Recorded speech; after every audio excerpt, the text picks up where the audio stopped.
Well, Lynn Marzulli, it was a pleasure to chat with you yesterday on the phone, and I was looking forward to this conversation tonight. Did I hear right? Did I hear you praying there just before we went on the air? I guess you could call it that, absolutely. What were you? Was that a chant, or was that a... You really want to know? Yeah. I was speaking in tongues. Oh, were you really? Absolutely. Very interesting. Yeah, it is interesting. I could only hear just the slightest bit of it in the background. Thanks for having me on, Ian. No, thank you. Lynn Marzulli's work has, in the past, been fictionalized, that is to say, taking his ideas and putting them in novel form with the best-selling trilogy, the Nephilim series. And we'll get to the subject here of Iran and Syria and Israel as you see it in just a minute. But let me ask you, just as before we get started, about your honorary doctorate from... That's pretty cool, isn't it? It's wonderful. It was actually given to me by Dr. I.D.E. Thomas. He's the author of The Omega Conspiracy, and he was really my mentor in the sense of his book came out, I think, in 86. 1986, it's called The Omega Conspiracy, and it dealt specifically with Genesis 6, the early appearance, the first appearance of the Nephilim. And what he did is he linked it to the modern UFO phenomena, which is just incredible. In my opinion, he's sort of the pioneer that was able to link some of the ancient Hebrew texts with the modern UFO phenomena. And so, have you picked up his mantle then, as it were? I would love to. I would love to think that. Yes. But you're continuing on in the same tradition. Absolutely. And yeah. Dr. Thomas, I think, is 85 now. How do you see that link? Well, it's interesting. There's something that I discovered. I mean, I can't take really credit for it. There's no way to prove it. But back in 1990, when I first started to research the phenomena, I had a book on my shelf from 1976 by Edward Billy Meyer, UFO Contact from the Pleiades. And what blew me away is that apparently, allegedly, he had contact with a Pleiadian cosmonaut, Pleiades being the star cluster, and this extraterrestrial, the alleged extraterrestrial entity appeared to him. And this entity's name was Semyaza. And when I was doing research for my first book, I was reading the Book of Enoch. Now, for those of you who don't know, the Book of Enoch is a pseudepigraphical book, meaning that it's attributed to Enoch, but it's written by someone else. And, of course, no one really knows who. In the first century, the book was widely read. The book was also discovered 2,000 years later, basically, in the cache of the Dead Sea Scrolls in Qumran. So, you know, the book has been around for a while. And interestingly enough, the leader of the fallen angels' name is Semyazi. It's the same name, off by one letter. And Semyazi, that's the name that appears in Enoch. Correct. And what's interesting about this, and again, there's no way to prove it, but what I found just mind-blowing, actually staggering, is that if it's the same, you know, Meyer had a couple of choices here. One, if he's imagining all this and just writing something to make money, and he had access to the Book of Enoch, he just lifted the name. You know, that's a far-out name. No one's going to know about it. And in 1976, the Dead Sea Scrolls, I mean, it's not like it is today. The Internet really didn't exist, and there was not a lot of access to the Dead Sea Scrolls. There were some, but not a lot. So, you know, that's certainly one possibility. Or the other possibility is, and this, of course, what I believe, we are looking at an interdimensional being thousands of years old. And if it's the same one, then it's, in my opinion, if Semyaza of Edward Billy Meyer is the same Semyaza of the Book of Enoch, then we are looking at a very malevolent fallen being, a very malevolent extraterrestrial or interdimensional entity, for lack of a better word. You know, one of the things about the work of Billy Meyer that struck me, though, is odd anyway, or at least noteworthy, what separates him out, is he believes that he's the only real contactee. A lot of hubris there. Well, and how does that jibe with some of your work on abductees? How do you see that? That's his claim. He's the only one who's ever actually had any real contact. He's the only prophet. And, of course, that whole idea would go, to me, hand in hand with a type of an entity, a malevolent entity, that would try to deceive the people that entity is appearing to. This would be kind of like, almost like a watermark of what this entity would do. Deception is their game. And puffing a person up into that type of a lie, feeding him that type of a lie to where he would believe that, he's the only one, he's the prophet, he's the only person that really has this information. Dr. Jacobs, I'm sure you're familiar with his work, Secret Life, and he's interviewed, he's a secularist, first of all, so he really has no theological axe to grind, as it were, and he's been studying this for decades, interviewing literally hundreds of alleged abductees.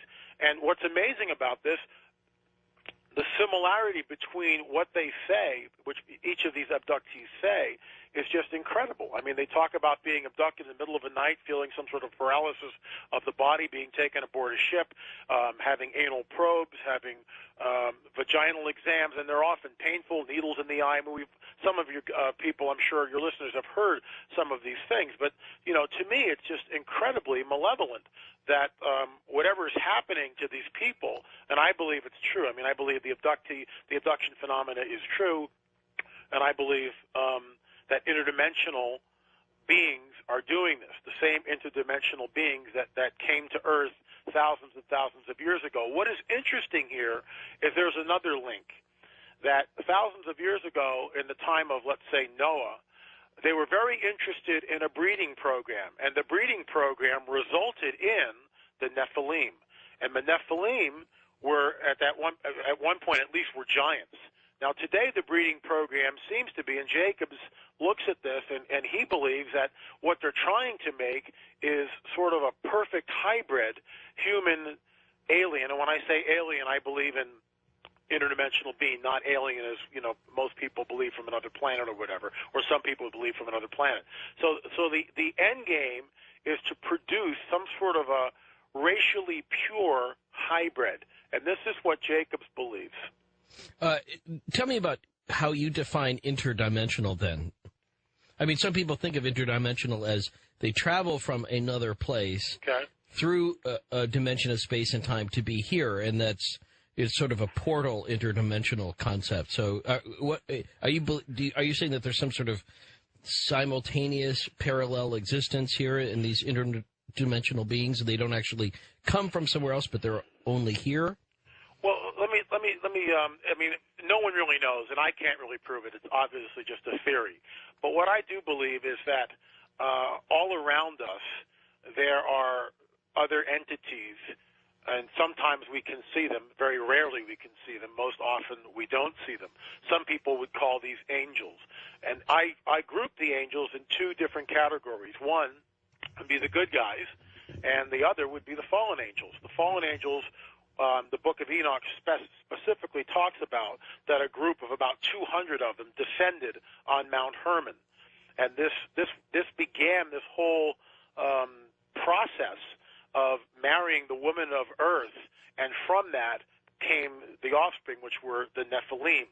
I believe that these interdimensional beings, these fallen angels, dare I use that word, are incredibly malevolent, and I believe that they're back again. I do believe, however, that a portal, something opened up, and people say, well, we've had UFOs throughout history, and that is true. I mean, people have had sightings throughout history, but we also know that during World War II, especially towards the end of World War II, the sightings were unbelievable, and both the United States airmen and the Russian air people saw these silver discs, saw these objects in the sky, labeled them Foo Fighters. The Americans called them Foo Fighters. Right. I believe that there was a Luciferic sacrifice of the really made by the Third Reich, and that simply is called the Holocaust. All right, now hold on. The Luciferic sacrifice. So just to make sure I understand fully, to whom then was this sacrifice made? Well, the Holocaust means as on a burnt offering, as on an altar. And when you look at pictures of the Holocaust, I mean, this thing was very deliberate. The inner circle of Nazis, it's been, certainly Joseph Carr talks about it in Twisted Cross.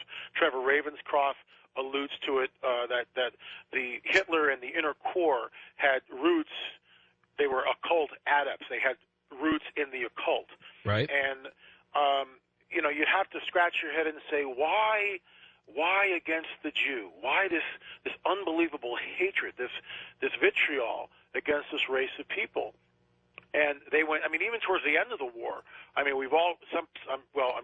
my studies have shown me that towards the end of the war especially, that the trains carrying the Jews had right of way over trains carrying troops. So the idea was to annihilate these people off the face of the planet. That was their hope, their evil hope. Correct. Right up to the end was to do as much damage as possible. That was going to justify their existence somehow. And I believe that it was a Luciferic sacrifice. I believe that they knew exactly the God, quote, who they served, and this whole thing somehow, and don't ask me how, somehow cracked open this barrier, this portal between the worlds, and allowed these ancient ones back through. And that's why all the sightings, that's why the abductions. The thing has gone through the roof. Every week there's sightings, there's abductions, people come forward. It's not going away. And it all started after World War II because of the this kind of evil, satanic of some sort, dark, religious occultism by the Nazis. That's what I believe, yes. It opened up a portal that brought in the Foo Fighters and the others. Mm-hmm. Oh. Then are there not good, quote-unquote, aliens? Are there not, benevolent ones? Ian, the universe is a huge place. It's huge. It's just unbelievable. I don't have all the answers. Nobody has all the answers. Could there be a race of good aliens? Certainly. I also believe that if that's true, then I also believe that they would know the Creator. I believe that they would know who the Creator is, because I believe that there's a very benevolent overseer, call it God, call it whatever you want, the great overseer that created all this. And I believe that he's benevolent, and he's good, and he's all-knowing and all-loving.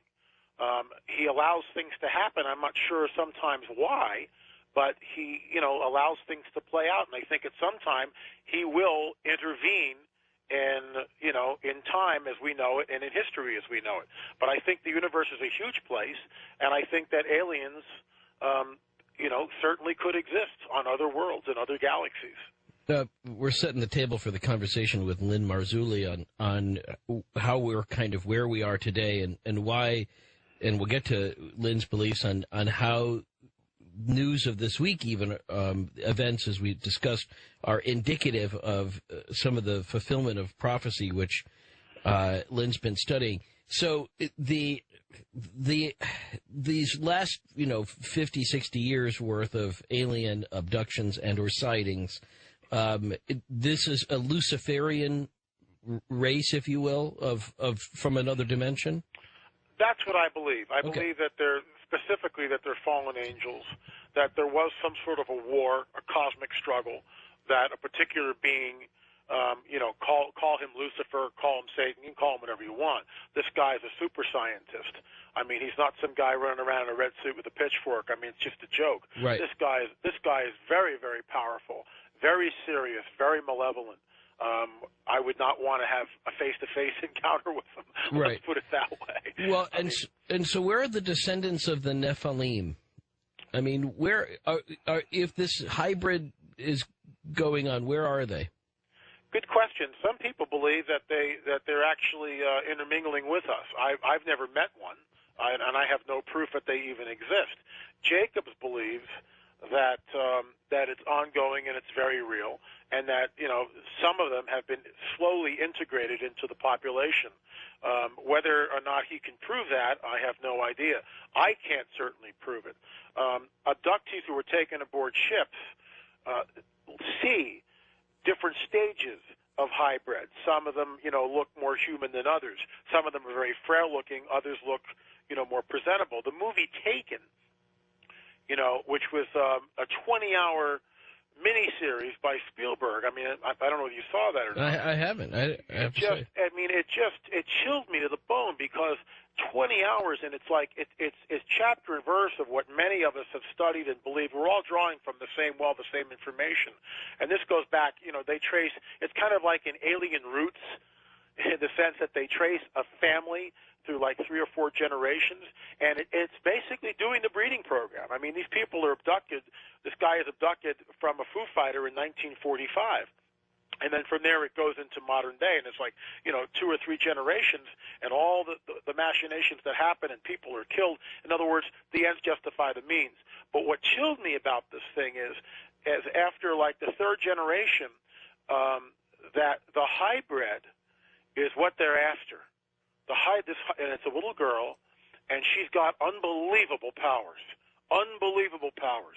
And all these other abductees whose lives have basically been ruined, and they've all had implants and all this stuff. And towards the last couple of episodes of it, it's the end justify the means. It's all about this one little girl that seems to be the end game of this genetic experiment between, quote, aliens and us. And what really disturbed me is there is a parallel prophecy about this one man towards the end of days rising up. Some people call him the Antichrist, rising up and being kind of like a head of a world government and a world religious system. And the parallels between Spielberg's ending and perhaps this one guy rising up were chilling to me. Well, that's interesting, and especially in light of the news then of this week, because I mean, if we're seeing the rise of somebody who is demanding, or at least offering a very, I think, a very dark alternative for our future, one where we're talking about nuclear warfare, which then gets a response from Israel about some sort of strike against him and the withdrawal of funds from Europe and a kind of, Jews should be wiped off the face of the earth kind of Nazi, if you want to say again, Luciferian kind of idea, then he might be a likely candidate for that. I mean, I'm not saying that the president of Iran is the Antichrist, but that's the type of thing right there and not only that, but he comes from Persia, right. Iran, and then that also would have brought us back to some sort of Babylonian idea. If we're actually talking about somebody from Babylon, the Persians are definitely real spooky stuff. Linked to that. Well, I tell you what, let's hold on to that thought, and I also want to ask you about indigo children too at some point, because I think you were kind of knocking on that, and there's been some news about indigo children in the news this week too. So Lynn Marzulli coming back then, and we'll get down to cases on the prophecy fulfilled that Lynn has been watching on Israel, Syria, and Iran, and how events of this week are leading up to it on Coast to Coast AM.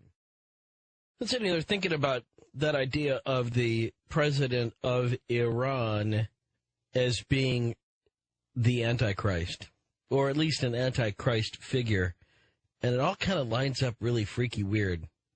Because you would think that with an Antichrist figure, you would have somebody who believes that anything that is bad is good, and that what is good is bad. And here you have a guy who's only been in power a little while, but he's becoming kind of a rock star within a certain militant segment of Islam. He's already dedicated himself to wiping Israel off the face of the earth. He denies the last Holocaust while saying he wants another one. I mean, he says the last one didn't happen, but he wants to create one.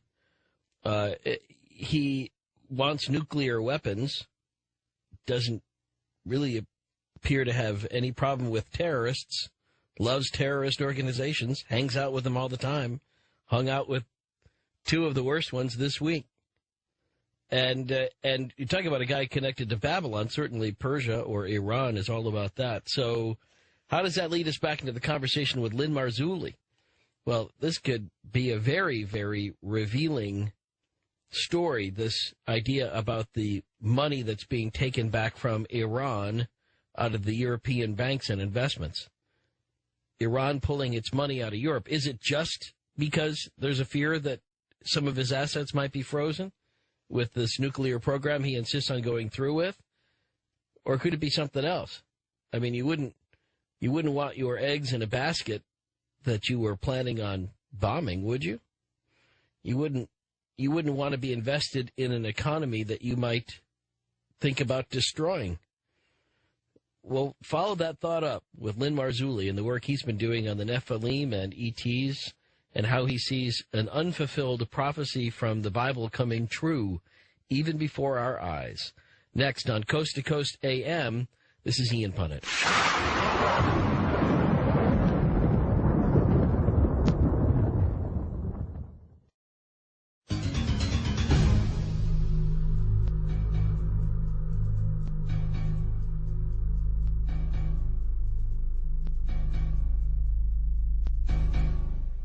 Lynn Marzulli's been doing research on the Nephilim for a long time, and yet certain things pop up in the news and they get your attention, don't they? They certainly do.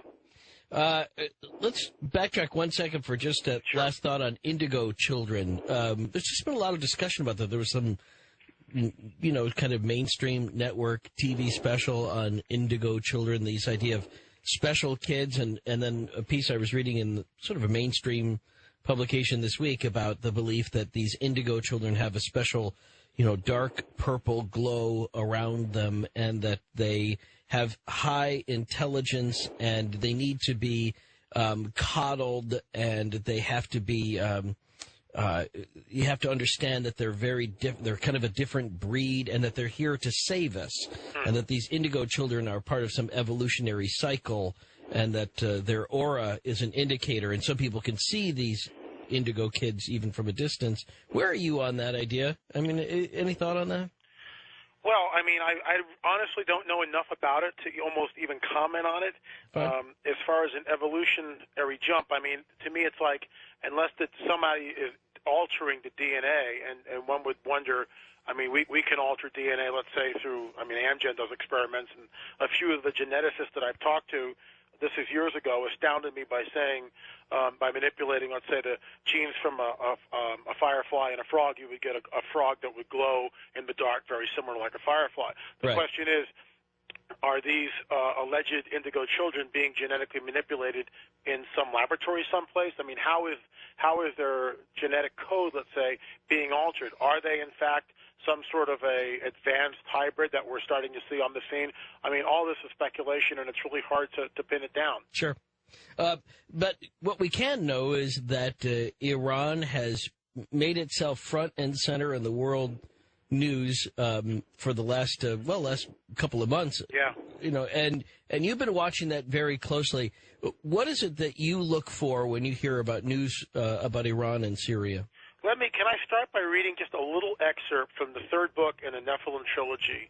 It's called The Revealing, and let me just set the scene. And what I'd like to do is, as we discuss this and come back to the book, because the book is kind of it's a window into what I think is going to happen. And even though it's a fictional series, but there's a lot of research and truth crammed into it.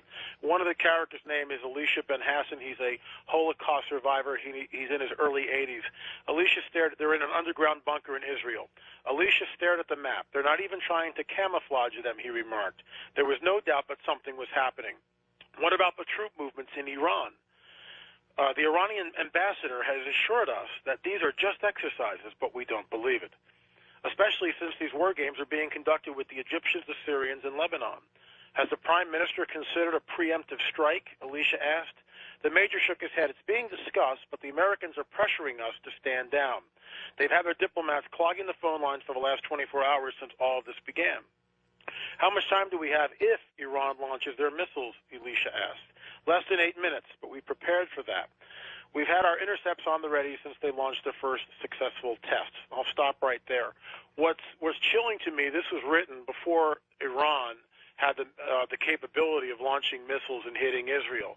In the last 2 months, the Russians have sold the Iranians missiles which are capable of hitting Iran. So, hitting Israel, you mean? I'm sorry, yeah, selling Iran missiles that are capable of hitting Israel. And so that it's like I'm not a prophet. I don't pretend to be. But what I find is just incredible is that, here's the third book in the Nephilim trilogy, and some of that already is coming true. We're starting to see that this ancient prophecy written in the Hebrew Bible about 26 to 2,700 years ago, I believe the stage is being set for this. We're watching it We're watching it manifesting itself. We're watching the players position themselves. And, these people that are involved in this, they don't, they're not like reading this prophecy and going and trying to fulfill it. And they're completely, most of them, I'm sure, are totally ignorant that this prophecy even exists. And yet, this prophecy written 2,700 years ago by this guy named Ezekiel seems to be about to be fulfilled. Now, I'm not going to set a date because I don't believe in that. Right. But it just, the people, the countries, everything is positioning for this particular event, and I believe we're on the cusp of it. All right, I want you to read that here coming up just a second, but let's highlight something here that there are many events which were prophesied in the major prophets of the Hebrew Bible that came true. Correct. It's part of what validates them as prophets, that they were able to anticipate events. They appeared to have a divine revelation as to the likelihood of them coming true. They did, and that's why we still know their names to this day. Correct. But then there are these that are in there, too, that nothing historically, you believe, lined up to this prophecy, that no events in human history have transpired which showed that this particular prophecy had already ever been fulfilled. I would say absolutely not, and here's why. There's a passage from Ezekiel 38, and it says specifically, and you will say, speaking about this particular country, Magog, I will go to the land of unwalled villages. This is from Ezekiel 38, verse 11. I will go to a land of unwalled villages. I will go to them and are at rest, that dwell safely, all of them dwelling without walls and having neither bars nor gates. People have to understand that when this prophecy was written 2,700 years ago, or about then, that in the ancient world, there was no such thing as a land of unwalled villages. The first thing you did was, if you had a city, you created the biggest, highest, strongest wall you could possibly construct. Sometimes you put a moat in front of that, and people live within the walls of those cities. I'm sure we've all seen, like, for instance, Tolkien's Lord of the Rings. It's typical medieval type embattlements where people are coming up against a fortress. It's the same type of thing 2,700 years ago. The city of Jerusalem, let's say, that was under siege in AD 70 when Titus came down, the Roman general Titus came down, he laid siege to Jerusalem. Well, at the time, Jerusalem was surrounded by a wall, and Titus had to wait. And they starved the inhabitants out, and finally they broke through and slaughtered a whole bunch of people, and that was the end. They tore down the temple, and people went off into what became known as the diaspora. What's interesting about this prophecy that Ezekiel writes 2,700 years ago is he's looking forward. He's looking into the future and saying that it will happen in the latter days. He says specifically that it will happen in the latter days when this particular force of this group of nations will come up against a land of unwalled villages. At the time of that writing, that's an absolutely absurd statement to make because no such thing existed. As I just, spoke about constructing a wall and moats and all that. Sure. So here's this prophecy written 2,700 years ago, and there's another tagline which I just mentioned. I just want to read it. After many days you shall be visited. In the latter years, it's talking about Israel. In the latter years you shall come into the land that is brought back from the sword and is gathered out of many people against the mountains of Israel, which have been always laid waste, but it is brought forth out of the nations, and they dwell safely, all of them. What that passage talks about is something that happened in 1948. After Hitler's Holocaust, which did happen, and I've seen the pictures, and I've actually talked to several. In book one of Nephilim, I actually interviewed a Holocaust survivor, and she is part of the what I built the character Elisha Ben Hassan on, we read a little bit of a narrative there right after the break, and her name was Vera Schlom, and she was a concentration camp survivor, and she told me some stuff which is pretty horrific. Sure. But what I'm getting at is that Israel, the nation of Israel, Palestine, had been virtually a wasteland. In fact, when Mark Twain was there, a couple of 150 years ago, whatever, or less than that, I should say. When Mark Twain was there, he writes about it, and it's just like just sand every place, and small little villages. I mean, there was nothing. It was just like a big wasteland. And when the Zionist movement began at the turn of the last century, they drained the swamps, and some people know the story, but they began to cultivate the land.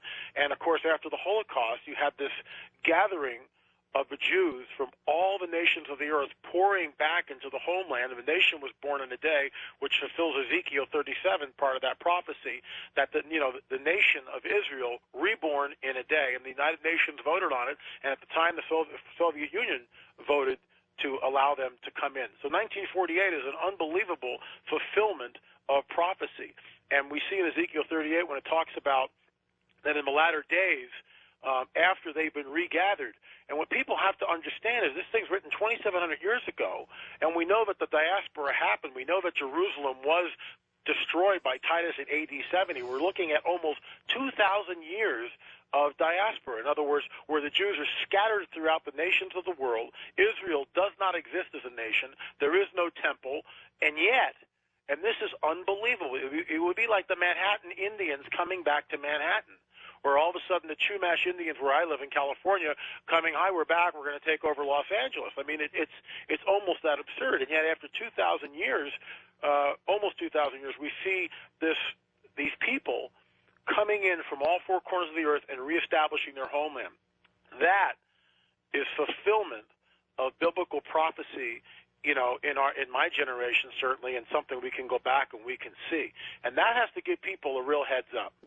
Okay, and so this begins, and is that the only part that you were highlighting as being unfulfilled, or the fulfillment of prophecy? No, that's just the beginning. That's just the beginning. Okay, that's what I thought. One part of it. So let's move on then to the next part, and you see that there are specific references to Syria and what we can call Iran today that's unfulfilled, that pertains to this land as we think that's been fulfilled now, okay? Mm-hmm. So take us to the next step. Okay.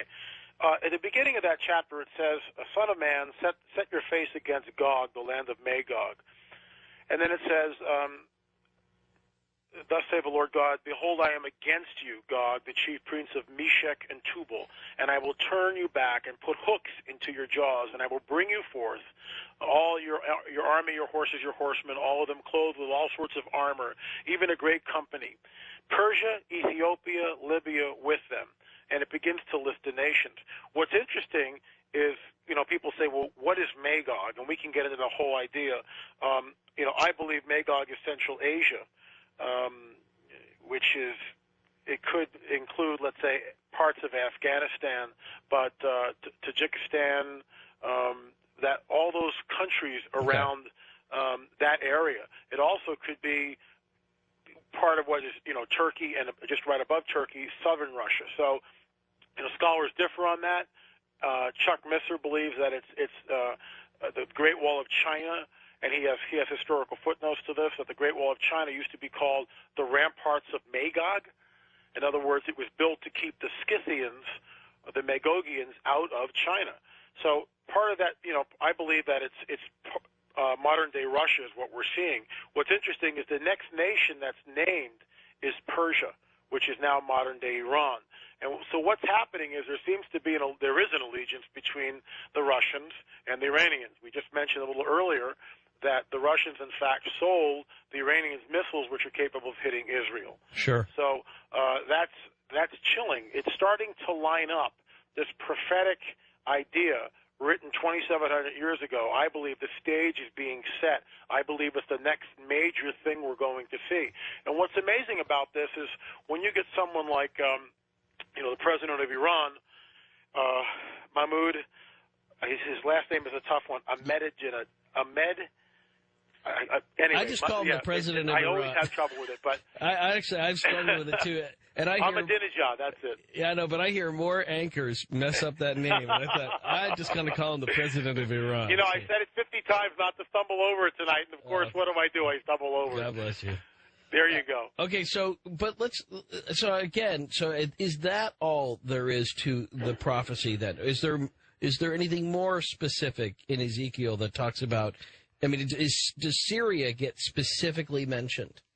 Well, Syria comes in on this part, not so much in this passage, but Syria is kind of included, and we know that Iran and Syria have made a treaty, which is just unbelievable, and their diplomatic relations have been restored. They weren't until fairly recently, and in Isaiah 17, again, it's a Hebrew text. It talks about that Damascus becomes a ruinous heap. Doesn't say why or how. It just says that Damascus has become a wasteland, a ruinous heap where nothing dwells. And, of course, we know that Damascus is the oldest city on the planet, and that's never happened. So whether these two events, I believe these two events are linked. I believe that Damascus is part of the fallout, unfortunately, of this exchange. They're kind of caught in the middle, and Damascus is wiped out. But what's interesting is, and I want to go back to the revealing, because the revealing kind of talks about some of this, and it's kind of a neat way to, even though it's a fictional book, it kind of gets into this, if I may. The major shrug, you mentioned this before, but none of the particulars. Now Elisha Ben Hassan is talking, this Holocaust survivor. Ezekiel chapter 38 talks about this gathering of armies and those armies descending upon Jerusalem. And in another scripture, Isaiah 17, it discusses the destruction of Damascus. There are those of us who have kept watch on this, aware of the prophecy foretold in these scriptures, and many of us believe that they might be describing the same event. Still, in another portion of scripture, Zechariah, it may describe a chilling portrayal of the event. The enemy soldiers' eyes rot in their sockets and their tongues melt in their mouths where they are standing. What does that sound like to you? A neutron bomb, but that would mean the major scout. Yes, Elisha interrupted, that these scriptures written thousands of years ago seem to foretell the time we are living in. It speaks of what we, in our time, would consider the unthinkable. And yet, here it is, written thousands of years ago, describing the battle vividly. Well, let's leave this hour hanging on that thought and come back to this, because then from there we'll bring the Nephilim back into the conversation as Lynn Marzulli sees it. The Nephilim, the ETs, the invisible hand of somebody or something, some evil thing, which could be at work to fulfill that prophecy, and what Lynn sees as events of the near future coming up on Coast to Coast AM. If you missed the announcement earlier, I just wanted to pass along to you that it is with a great pleasure that I will be stepping aside for the return of Art Bell to Saturday nights as well as Sunday nights on Coast to Coast. I will continue on in a role which will be announced a little bit later on, I can only hope. But the show, as you have come to love it, with George during the week and Art on the weekend, is back. Art Bell is, of course, the person to whom we are all grateful for this show, and it's a great honor, actually, to be able to accommodate Art on this. It was fun to come back last July so that Art could get some more time off and spend that with Ramona, and I still can't believe she's gone. I think about it all the time, as I know many of you do, so many letters on that subject. But that starting next week, Art will be back for Saturdays and Sundays on Coast to Coast, and I'll tell you more about what I'll be doing when I can, coming up soon on Coast to Coast AM or on the website at coasttocoastam.com. Free stream link. You can try that this weekend, see how you like that. We're always glad to have people listen wherever they are and whenever they can. And that's the beauty of this show. We are everywhere, as is Lynn Marzulli. We're building up to what he sees as being the significant events of this week and how it's connected to the Great Deception. How does this all tie together with his belief in UFOs and in the ancient discussions of the Nephilim, the fallen ones, the fallen angels? More on that. We'll put it all together coming up next on Coast to Coast AM. This is Ian Punnett.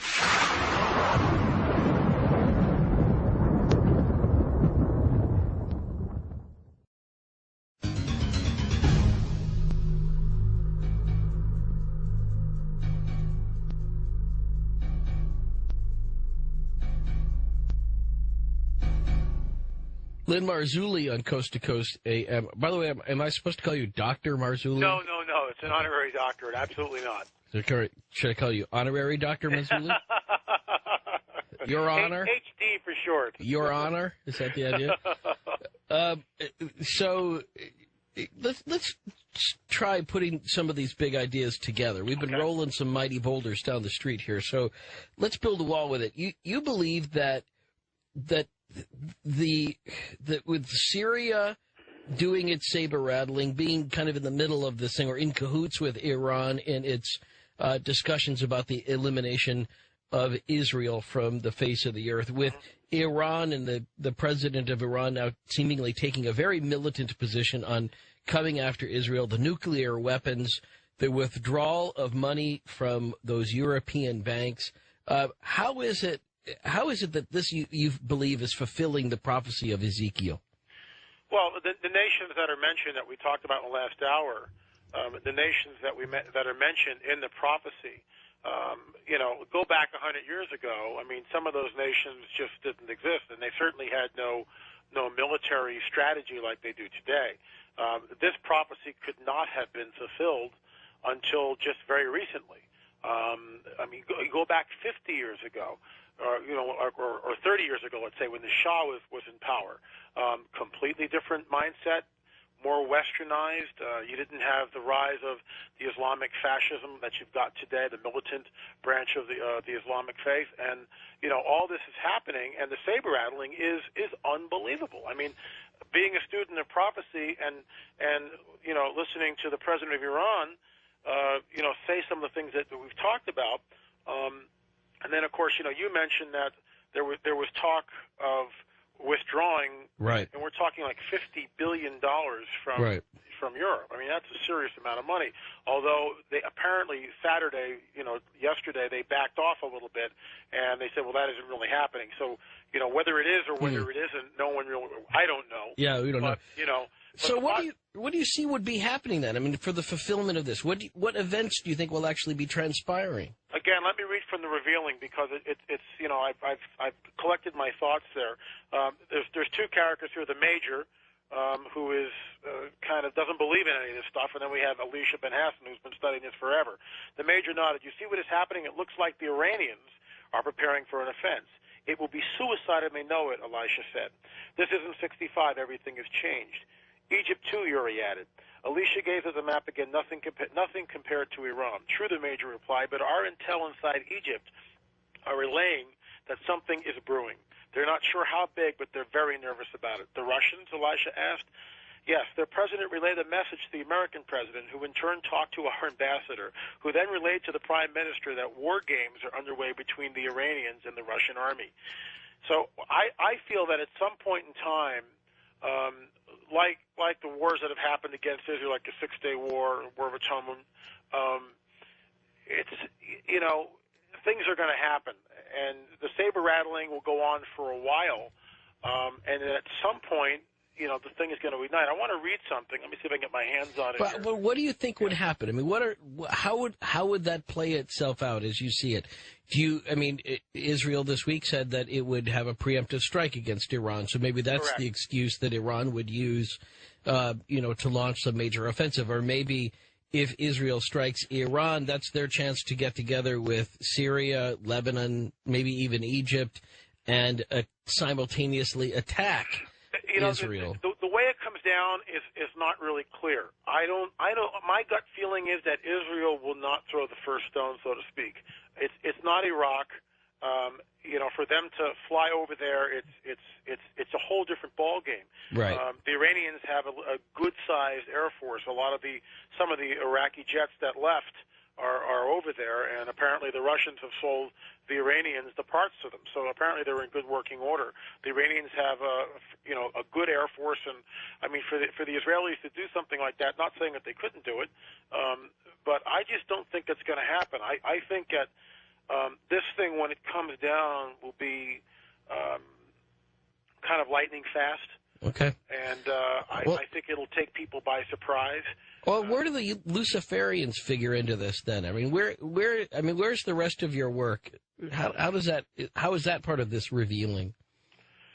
Well, I believe that we're into this last day scenario, and I believe that this Magog war, this confederacy of nations which do come up against Israel. What's interestingly enough, if I can just kind of get into that, get into what I want to say first before I answer your question. But, you asked, how is this thing coming about? I think it's a nuclear exchange. I think when these nations come up against Israel, Israel realizes that they have no choice but to act in a nuclear way. And, of course, since Hiroshima and Nagasaki, this is really unprecedented. I mean, this is going to turn everything upside down because people are going to see, we satellite TV. It's like, here are the images, folks, as it's happening. Check this stuff out. It's like I remember when Anwar Sadat was assassinated. I'll never forget it. The satellites were up, and I sat there, and like within minutes of the actual event, it was beamed all over the world. The same type of thing will happen with this. Once this thing goes on, just like when we went into Iraq with shock and awe. I mean, you're sitting in your living room watching shock and awe happen. Right. Thousands of miles away. I mean, it's unbelievable what's going on. People are dying in that. Well, if Israel goes nuclear, as they'll you have say, no choice but to go nuclear. Everybody would go nuclear. I mean, it would be not necessarily. Not necessarily. You don't think that there would be a reply to Israel from everything that? I mean, if Israel started, say, even tactical nukes, if they did that, I mean, I don't think they would. I mean, I can't imagine that they would. It would just seem to be suicide if they would. That everybody would come after them. Well, Israel will only do it as a last resort. It won't be something like a preemptive strike. That's not what I'm saying. Israel will only do it, and only do it as a last resort. In other words, they realize that unless they act that way, they in fact will be driven into the sea. They will be wiped out. And when this guy, the president of Iran stands up and shakes his fist and basically says, we want to annihilate and wipe Israel off the map. Those are not idle words. I mean, no. Why is he saber-rattling like that? With all the nonsense going on in the Middle East, why is this guy standing up and saber-rattling like that? It's just, why? It's a mind-blower. You know what I think? I mean, obviously, it's the oldest political ruse in the world. If you can't get your house in order, get everybody looking in another direction, focusing all their anger on somebody else. And that's what he's doing. And, the Iranian economy is not doing so well. There's a lot of unrest in the younger generation. So, he's pointing. There's also some things I've read about the Imam Mahdi, which is supposed to. They're saying that this could be happening soon. The Iranians are pushing this thing out. The Imam Mahdi is going to incarnate, and the whole world's going to change. And so they're kind of fueling this religious fervor. In their people, and I do agree with you. There's a lot of problems in Iran, so they're pointing to this thing as a diversion. Right. It's certainly the case. All right, this might, if this nuclear thing happened, that could that could be a reflection of that thing about Damascus being destroyed. True, but here's the prophecy, which is just bizarre. I mean, I'm not making this stuff up. As we're talking here, Ezekiel 39 specifically talks about how this thing comes down. How when these nations come into Israel, it says, I will strike them with a plague, and this is the plague, that their eyes will rot in their sockets. I read that from the revealing. I lifted that from the prophecy. But their eyes will rot in their sockets. Their tongues, as they're standing up, will just rot in their mouth. And here's what the prophecy says, which to me is just totally chilling. Remember, it's 2,700 years ago. Ezekiel has no idea of, neutron bombs or nuclear fission or any of this stuff. I mean, it didn't exist, obviously. And he's looking into the future, and what he sees is that this army is decimated, that only 1/6 of them are left. The whole thing, this army is just wiped out, completely wiped out. Here's the deal. It says specifically in Ezekiel 39 that no one touches the bodies for 7 months. It's either 6 or 7 months. No one touches the bodies. And then after a period of time, I think it's like 6 or 7 months, people go out, and wherever they find the bone, they mark it. That's all. They don't touch the bone. They mark it. And then professional buriers, professionals, go out, gather the bones, and bury them downwind, east of Israel. And when you read that, this thing's written 2,700 years ago. It makes no sense. 150 years ago, it made no sense. But now you go, oh my gosh, this sounds like it's some sort of a nuclear exchange. They wait 7 months. They go out and they only certain people mark where they see the bones, but they don't touch them. Because of the radioactivity? Buriers go out and gather the bones and collect them and bury them all in one area. It's unbelievable. That's Ezekiel 39. I'm not making this stuff up. That's Ezekiel 39. And that's your belief that is an implication of radioactivity? Some sort of a nuclear exchange. Right, but the bones are radioactive and nobody wants to touch them, and you leave the dead one there. And see, what this speaks of, and what of course it begs the question, what it speaks of is that, whoever is telling Ezekiel this, first of all, can we trust the information? Is there deception going on in what Ezekiel's getting, or can we trust the information? Well, aren't we to presume that if Ezekiel is getting it, Ezekiel got it from God? Well, that's my whole point. People go, well, God, Shema, what's that? Because there's such a distorted, view of who God might be. But what if this guy is actually very benevolent and very loving, and at some point in time will intervene in what we call the time-space continuum? He will come back into time and set things right. What if he's really going to do that? And so this great overseer, God, if you will, is looking, at time all at once and can see the end from the beginning and the beginning from the end, so to speak, and knows what's going to come down. So he tells Ezekiel, or he shows Ezekiel in a vision what's going to come down and says, write this thing down. This is important. Write it down.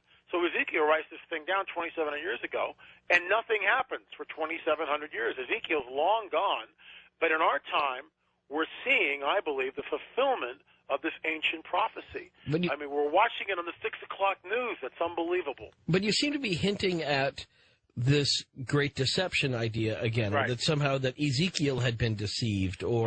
No, I don't believe Ezekiel was deceived. And the reason for that is throughout the ancient Hebrew scriptures, and then later on in the first century, what are known as Christian scriptures, and of course both of those come down into the Bible as we know it today, but even from the Dead Sea Scrolls, the prophecies, and there's a whole lot of prophecies, they're always 100% accurate, they're not vague, they're pretty straightforward, and some of them have been fulfilled, many of them have been fulfilled, and many of them have not been fulfilled. Contrast that with Nostradamus, which, with all due respect to people who study him, I find him very vague. It's like it'll say Hister, Hister, but it's not really Hitler. So it's like, okay, a couple letters off and we change them around. The Bible isn't like that, or those ancient manuscripts aren't like that. It lays out very specifically certain prophetic themes that either have occurred or are about to occur. For instance, like we talked about earlier, the gathering of Israel from the four corners of the earth, right, reestablishing them into the homeland. That is prophecy fulfilled in 1948. Go back 100 years ago, and people who knew their prophecy would often quote that, and of course the skeptic would go, you got to be joking. There's no way that's ever going to happen. There's no way that's going to happen. And of course 1948 it does. But the skeptic will look at that and go, well, it's a very interesting coincidence. But the bottom line is, when you've got all these prophecies stacked up over thousands of years by authors who wrote them that oftentimes didn't know, there was no collusion between them, they lived in different centuries, you've got this body of work, body of prophecy, which 100% accurate, constantly accurate 100% of the time. we have to take note of that. Okay, but I want to go back to the deception. Yeah, because you say, no, you're not saying that's what Ezekiel was a part of, but if Ezekiel wasn't relating the word of God, if Ezekiel was relating something from a malevolent influence, right, then that would be a deception, because correct. Ezekiel, he thought it was God that he was reflecting, right? Correct. I mean, that's what he thought was the origin of the prophecy. So if it's not God, then who was Ezekiel in dialogue with? Well, and that's interesting. And there's no way that you and I can go back and peek in on Ezekiel and watch what happened. All we can do is see how his work dovetails and fits the rest of these scriptures, and we see that there's a common thread between them, and that it seems like the great overseer is, in fact, very, very benevolent and very, very good, just because of all the prophecies. Ezekiel is just one of the prophets who speaks of this particular incident, but like we talked about earlier, there are other prophets who point to this particular war also. And I just believe that what we're looking at is truth. It's going to happen, and that the author of it is benevolent, because it speaks, at the end of the thing, at the end of the prophetic message, it's a message of hope, a lot of hope, and we haven't gotten into that yet. But the end game of the great overseer is one that when he finally does return, he sets everything right. Now, if I can digress for a second, the first century rabbi Yeshua HaMashiach, when he walked around on the planet, allegedly, according to the Christian stories, healed every kind of disease, raised people from the dead, apparently walked on water, had control of the elements, i.e. the weather, was able to cast out demons from people. Now, if all that's true, we're dealing with somebody who's just off the charts, absolutely off the charts. And if there is some sort of a second coming, and this guy is benevolent, and when he comes back, he sets things right. It says he comes back and he heals the nations when he comes back. So those are some pretty incredible promises, if it's true. I personally believe that it's true, and it's not. I'm not talking religion or dogma here. I'm talking about something that I truly believe, because of the prophecies we're going to see perhaps in our lifetime. All right. I remain somewhat confused, and so when we come back, I want to address some of that, because maybe it's just me. I am the dumbest guy I know. But I want to make sure that I understand, because since we started this conversation about Nephilim, and we were talking about this, you believe essentially the blueprint for the last 100 years, kind of starts with the rise of Hitler and the Nazis, right, and the occultism, right, and the way that How does this tie in now? How does that tie in? I'm ready to do it, Ian. This portal that created this interdimensional opportunity for the Foo Fighters and for abductions and for all the other people that we started with. I want to come back to that. And I also want to ask your thought on the alien gospel, too, which I've heard about just a little bit next. On Coast to Coast AM, this is Ian Punnett. All right, we'll get back to this, though, because that's what we're talking about, war. And we're talking about it from the perspective of Lynn Marzulli. He sees a constellation of events leading to the fulfillment of an ancient unfulfilled prophecy of Ezekiel. How do the Nephilim play into that? How do UFOs work into this? And is it part of the Great Deception? And what of the alien gospel? All of that before we start taking your questions and comments next hour. Coming up next with Lynn Marzulli on Coast to Coast AM.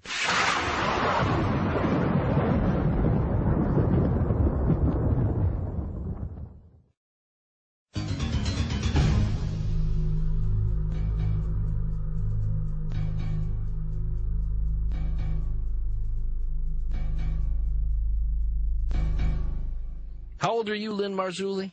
I am 55 years old. Then you can relate to putting coins on top of tone arms, can't you? Yes, I can. I mentioned this to my kids the other day. And they look at you like, huh? insane. I mean, it's like... What's a tone arm, Dad? Well, I even tried to explain tone arms to them. But, I mean, imagine that with all of this digital technology of taking something out of your pocket like a quarter and putting it on top of a CD player or something. They just can't even... Yeah. It's just way too organic, I think, for them to relate to. So everything's zeros and ones to them. They don't get any of the idea of having a vibrating needle playing something, through a speaker. Is just there you go. All right, so let's get down then to how this all ties together, to how our conversation started, because I fear there's a thread in there that I just haven't been able to kind of pull through. Okay, can I give a plug for the website real quick? Sure. Great. All three books, Nephilim, The Unholy Deception, The Revealing, are available for $29. All three books. They're autographed.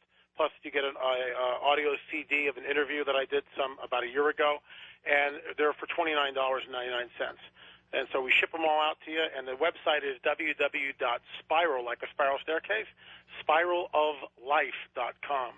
And go there and follow the links. There's a lot of question and answers on it also, and we'll ship out 3 books to you. And it leaves you a penny, so you can put that on your tone arm if you have to. If you have to. So, all right. So we plugged the books. Deception. All right, now we're ready. Okay. What I think is, this is what I believe is going to happen. There's a couple of things. But before we get there, I just want to read a few things. First century stuff. Yeshua HaMashiach says, "Watch out that no one deceives you. For many will come in my name, claiming I am the Christ, and will deceive many. You will hear of wars, rumors of wars, but see to it that you are not alarmed. Such things must happen, but the end is still to come. Nation will rise against nation, and kingdom against kingdom. There will be famines and earthquakes in various places. All these are the beginnings of the birth pains." He continues from there. What he's saying, essentially, a couple thousand years ago. And remember, when he said this, there was no church as we know it today. There was no Vatican. There was no Pope. There was no, church on every corner in America. None of it existed. There was a couple of guys running around Galilee, and this one guy stands up and goes, "You know what? Many are going to come saying this, but don't believe them because they're not the Messiah. I'm the Messiah." And then, of course, he gives prophecies after that. But he's always talking about let no one deceive you. And we see that, and he gives a list of some of the things that are going to happen.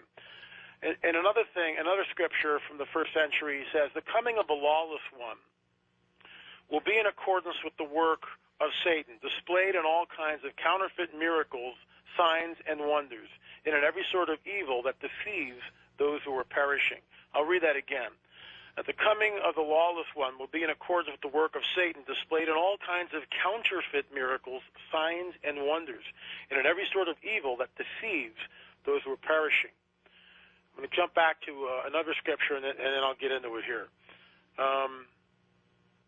And I want to say here that when you are referring to Jesus, you're using the Hebrew. I don't want to be too esoteric, so people don't understand. So okay. Right. And the reason why I do that is because a lot of people have this conception of Jesus, and they think of an televangelist, and they turn off the radio. What my study and what I try to do is make it so people understand that this guy, when he was writing this stuff, when the writers wrote these documents, there was no church, there was no televangelist, there was no Pope in the Vatican. None of this existed. You had like I said, 12 guys running around with him. So let's get back into what he's saying. Apparently, there's going to be some sort of a deception that happens. And he also says, this is Jesus, Yeshua saying, "For then there will be great distress, unequaled from the beginning of the world until now, and never to be equaled again. If those days had not been cut short, no one would survive. But for the sake of the elect, those days will be cut short." We see from the one scripture, from this one ancient text, it's actually a letter written to a place called Thessalonica by Paul. And he's saying the coming of a lawless one will be in accordance with the work of Satan, displayed in all kinds of counterfeit miracles, signs, and wonders. What we're looking at here is, with the UFO phenomena, I believe, is a fulfillment of that particular scripture, and it's not manifesting yet. In other words, we see little glimpses of it. People are abducted. We get sightings like the Phoenix lights, and the Mexican UFO flap, and little things with chupacabra coming in. All these different things, all this bag, it's kind of mixed bag stuff. And I believe it's the advent of the supernatural, and yet it's kind of being held back. It hasn't really manifested itself 100%, but the ground has been loosened up. The soil is definitely loose for it, and I'll tell you why. When I got into this in 1990, America had not been enculturated to what a little gray alien is. Now everybody, it's commonplace. Everyone, when you say gray or when you say alien, people think of the little 3-foot-high with the black slanted almond-shaped eyes, and that's what they think. In 1990, that didn't exist. In fact, this stuff was really fringe in 1990. Today it's become enculturated. The ground has softened up. We mentioned earlier Steven Spielberg's Taken, a 20-hour miniseries. You kind of scratch your head and go, why a 20-hour miniseries? I mean, it's longer than Roots. It's the most expensive miniseries ever produced in television history. And I've never seen it. It was only aired on the Sci-Fi Channel. Yeah, I've never seen it. It was only on Sci-Fi Channel? Only on the Sci-Fi Channel. That's it. I mean, you kind of scratch your head and go, why are you doing this? Why are you making this stuff? Close Encounters of the Third Kind. Signs is another one. I mean, all this stuff about, this whole alien agenda. And, of course, the show that I'm on tonight. I mean, Art and George and yourself, I mean, there's a whole forum. People are trying to figure out what's going on. I believe that we're looking at major deception. The deception will manifest in this way. And I've got a couple of proofs I can give you. At the end of this war, at the end of the Magog, this exchange between the Islamic nations that we talked about, Iran certainly being one of them, right, southern part of Russia, Syria getting into the mix, Libya, Sudan, all up against Israel, this nuclear exchange, I believe directly after that will be a huge manifestation of UFOs. They will hover over the city of Jerusalem, and all bets are off. We're looking at a mega lever. We're looking at such a quantum leak, such a mega shift in everybody's consciousness. All bets are off. Because if it really is like the movie Signs, and you have to scratch your head and go, why are they making this stuff? Because in Signs, it's the prototype. Now, I'm not saying that's my proof text. I'm not saying it at all. But right. It's kind of a prototype of what's to come in a movie, in a fiction. The audience sits there, and they watch this thing, and, Mel Gibson turns on the television, and they're looking at, UFOs over all the capitals of the earth. Well, just like Independence Day, the same idea. Well, when you say the ground softened up. Well, I get that, and I think that's true. I mean, but when you say why are they making this stuff, part of me says, well, they are making that stuff because we're having this conversation. There you go. Well, no, I mean that. I mean, I think there's a lot of people that are interested in it, and a lot of people, and so they go, well, hey, let's make a movie with that theme. I mean, it's just like War of the Worlds, or sure. And that goes back, 100 years for H.G. Wells. I think people were fascinated with the idea of not being alone, and then terrified simultaneously about what the implications are when we're not alone.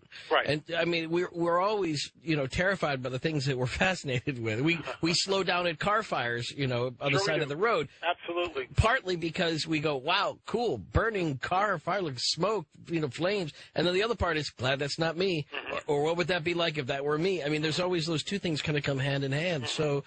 So all right, so let's just say the ground is softened up. Why would they wait until after the destruction of Israel? Or are you saying they would come in and they would help save Jerusalem by putting a spaceship over Jerusalem? I don't think that they save Jerusalem. I think what it does is the world is horrified at this point because everyone's seen it on CNN and the Fox News channel. I mean, it will be broadcast live, essentially. And when they come, they will preach if I can use that word, the same alien gospel that many abductees report. That is, that aliens genetically manipulated the human race 20, 30,000 of years ago.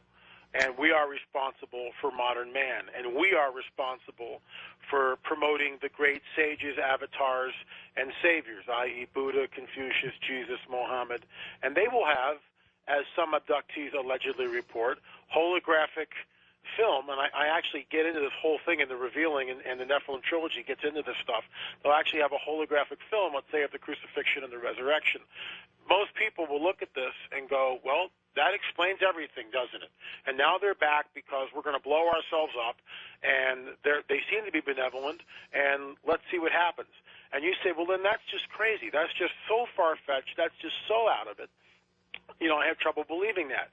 I have something that happened in 1917, an event that happened in 1917 in Fatima, Portugal, which I believe is the precursor, the harbinger of what's coming on the earth. And remember, before at the beginning of the segment, I read from that letter that when the enemy comes, he will come with all sorts of deceiving, lying signs and wonders.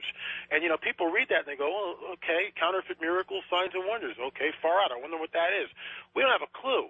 We don't have a clue as to what that is because, you know, we read that and it's like, well, what does it really mean? Well, what if it means what I just talked about with this whole UFO deception? What if, you know, they come and they do this stuff? And there are miracles that seemingly take place. This event, or a harbinger of what I just talked about, actually happened at Fatima in 1917. I want to read, if I can, a quote from some of the observers. Okay. Okay? From the observers of the event. And I should set the ground before I start reading because you know. Let me just pick it up. 1917. There's an event in Fatima, Portugal. 3 children are seeing an alleged apparition of what they believe is the Virgin Mary. And of course, there's a lot of controversy about this. You got people who believe it, right, that it is the Virgin Mary. And look, I'm not Catholic bashing here. With all due respect to Catholics and people of that particular faith, if that's what they want to believe, that's fine. I'm only saying that my research appears to show something a little different, and I say it with all due respect, that, you know, let's examine this and look at it. But these 3 children allegedly saw this apparition, and they went and they told a local priest, and one thing led to another, and over a period of months, as the apparition continued, the clergy asked for some sort of a sign. The children said, well, we need a sign, and the apparition said, on this particular day, gather the people, and I will give them a sign. So 70,000 people in 1917 get together. 70,000 people in Fatima, Portugal. It's morning. It's raining. They're in this huge open field. Every cross section of humankind is there. Bankers, clergy, peasants, farmers, bakers. The priests are there. Just this whole cross section of humanity are gathered waiting for the sign. The sign's supposed to happen at 12 o'clock. 12 o'clock comes, and it doesn't happen. An hour goes by, and at 1 o'clock, the children go, there she is. And this miracle of the sun begins to happen. The clouds open up, and this silver disc appears. And that's what I want to read in a few moments. What the eyewitnesses account, it's not the sun. They all talk about this silver disc that appears. And you remember, this is 1917. There's no enculturation of what a UFO is. You know, they don't have what we have. So you got these guys looking up and seeing this thing going, it's a silver disc. That's how they describe it. Right. And it's wobbling. And the thing begins to fall to the earth. And there's mass panic ensues. People think it's the end of the world.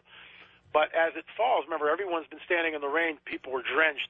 As this silver disc falls to the earth, some people report healings. Other people report that their clothes are completely dry. And then this thing just gives off this unbelievable, rainbow of colors and stuff, and then it vanishes. This particular phenomenon only happened over the village of Fatima. The next village a few miles away saw the same thing. But 50 miles away, nothing happened. So it wasn't the sun, per se, falling from the sky or opening up and doing all this stuff. And the eyewitnesses, I'll just read you a few of the quotes and what they say. The disc could be seen to rapidly spin upon itself. It appeared to us, this is another one, Father Jose Corrado commented, it appeared to us to be a plate of dull silver having a rapid and quite visible rotating movement. The newspaper Diario de Nordicus described how the sun appeared with the color of dull silver in a circular agitation as if it were affected by electricity. In the view of Ignacio Antonio Marquez, the sun spun about itself. A Guardia newspaper noted the presence of, quote, a disc of dull silver in a singular agitation.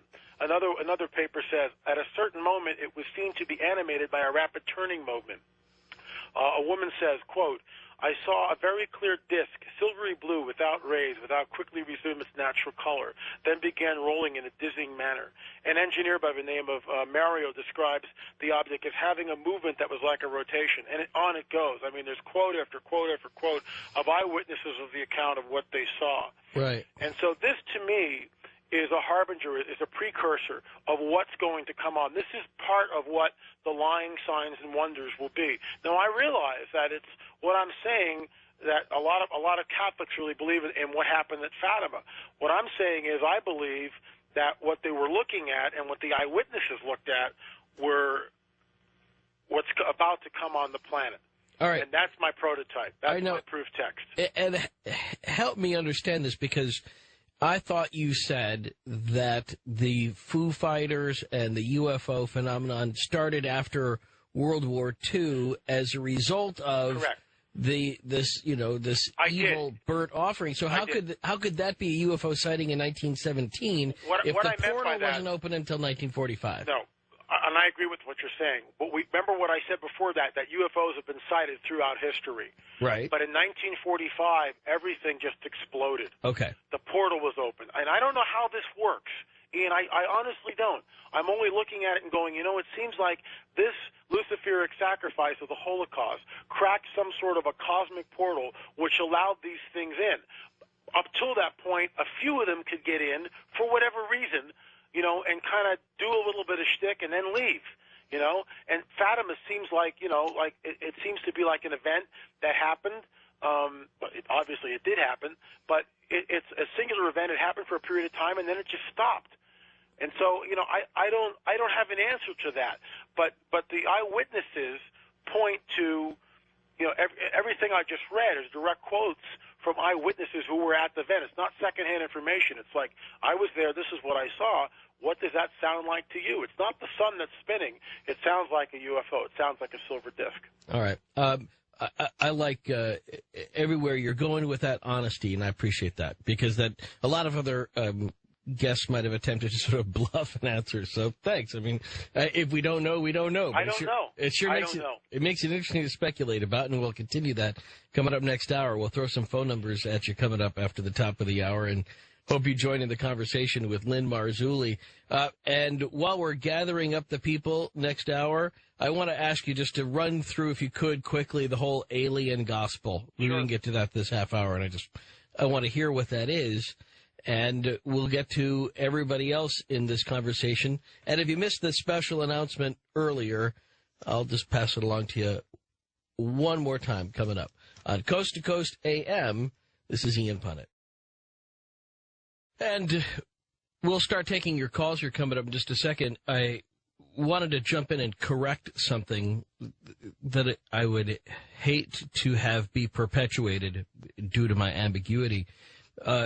Many of you have messaged me in one form or another and said, hate to hear that you're leaving Coast to Coast. Thank you. I'm not actually. But that's all I can tell you for now. I'm stepping aside for Saturday nights as Art wants to return to doing Saturdays and Sundays. I only came back originally just to help Art get more time off. And so now that Art would like to immerse himself in work, I'm right there with him, and I think we're all for him. And so that's where that'll be for, the foreseeable future. I will probably be able to make an announcement about another role on the show coming up soon. If not me, then I hope George will. But that's just the way that this works. It's a team, and I'm not going anywhere far. We'll just say that much. Because, heck, Art's Captain Kirk, and George is Captain Picard, and on my good days, I'm Captain Janeway. When I'm doing my job right, I'm Kate Mulgrew, and you would think Captain Janeway would always step aside if Captain Kirk wanted the con again. Let's wrap up this thought, though, about the alien gospel, though, with Lynn Marzulli. So, Lynn, what is it that people who have been abducted have reported on an alien gospel? What does that mean? Well, the alien gospel to me is what they're trying to tell us, which is completely contradictory to Judeo-Christian thought. If I may, I want to read something from Semyazi, who we talked about in the first hour. This is from Edward Billy Meyer's book, UFO Contact from the Pleiades. And again, it's this interdimensional being, Semyazi, or Pleiadian cosmonaut, depending on which viewpoint you want to take. Quote, man should know that the God force is quite simply that of creation. Stop right there. That is completely contradictory to what I believe. And what I believe is God is not a force. A force is impersonal. So we have a huge gap right there between what the Judeo-Christian viewpoint of God is and what the extraterrestrial, the alleged extraterrestrial view of God. I'll continue. And that man also, this is again from Semyazi, either coming from the higher spiritual spheres or being elevated to those spheres after numerous terrestrial lives. Stop right there. That talks about reincarnation. Ancient Hebrew scriptures, i.e. the Bible, Christian scriptures, do not believe in reincarnation. Contrary to what some New Agers believe, that it was taken out at the Council of Nicaea in the 3rd century, that's bogus. Dead Sea Scrolls point to that was never, reincarnation was never part of the ancient Hebrew scriptures, and the Christians. You know what? I'm going to disagree with you. Okay, that's okay. Let me disagree with you on 2 points on that. And just Origen does speak of reincarnation, and he was an early church. Right. He was an early church father, and he was condemned beginning in the 4th century for those beliefs and held to be heretical. But for a long time, he did speak of reincarnation. And for that matter, in the Dead Sea Scrolls, there actually is trace elements of that belief in that the Qumran community saw or were looking for their original leader to be returned to them in an incarnate form, and that's one of the reasons why they felt so confidently in the 1st century that they could take on the Romans. It would seem that their great leader had returned to them. And the fact that they were looking for that, it implies that there was a Messiah figure. Well, no, very specifically that person would be returned to them, sort of reincarnated. And so the belief is, it seems to be there. I mean, we have other oaths, but look, I'll grant you the origin point, but the whole thing is, you know, he's one guy, or you have a few elements of people that differ with that. But as a whole, you know, Judaism and Christianity, it's not found. There are exceptions to that, and I'll grant you that. But as a whole, it's certainly not part of what, you know, the ancients believed and what has been carried through, you know, 4 centuries or I'm sorry, 4 millennia. But the aliens do. But the aliens do. But the aliens are getting back to the point. So, but you've got a different, you know, you've got a huge chasm between what, let's say, the Judeo-Christian community and the extraterrestrials. Then let me continue with the quote. The higher he soars, the greater becomes his power. However, one can never identify God separately from the creation because God itself is a part of it. There's a huge difference. That's like pantheism, and basically what that's saying is, you know, God is in the table, God is in the water, God is everywhere in everything, and that's not what certainly I believe. I believe God is separate. He's made this, but he's different. So we have, I mean, just from this one quote, you know, from 1976 from Edward Billy Meyer, we've got something that completely differs with mainstream Judeo-Christian thought. Part of the alien gospel is that we talked about this earlier, that they genetically manipulated us 20 to 30,000 years ago, that they took primitive man, and they are responsible for the missing link. They are the missing link. They're the ones that genetically manipulated us, and now they've returned at this crucial time in our evolution to help us through this thing. They also, we talked about this, we glanced on it a little bit, that they created the world's religions. In other words, they somehow genetically were able to manipulate key figures. For instance, there's actually, I saw this on the History Channel, there's a Presbyterian minister who believes that the miracles attributed to Moses, like the parting of the Red Sea, the 10 plagues of Egypt and all that, were actually extraterrestrial in origin. That the whole idea of the Ark of the Covenant was this whole extraterrestrial communication, and the Ark was some sort of a transmitter and all this. And it goes against, of course, what mainstream thought is. But again, that's part of the alien gospel. Okay. They're here to save us. They will show us how to fix mankind. They'll kind of fix all this stuff that's just happened, especially if the Ezekiel 38, 39 war actually manifests, like I believe it's about to, and this huge, nuclear exchange has happened, and we can't have this. They will come down and they'll say, we can't have this anymore. We'll show you a way to create peace on earth. They will form some sort of a one-world religious system. And this will be this is the malevolent force. This is I believe they present it's themselves utterly as malevolent. okay. Absolutely, utterly malevolent. We'll leave it there for now. We'll come back to that, I'm sure, when we get to questions and comments for Lynn Marzulli next.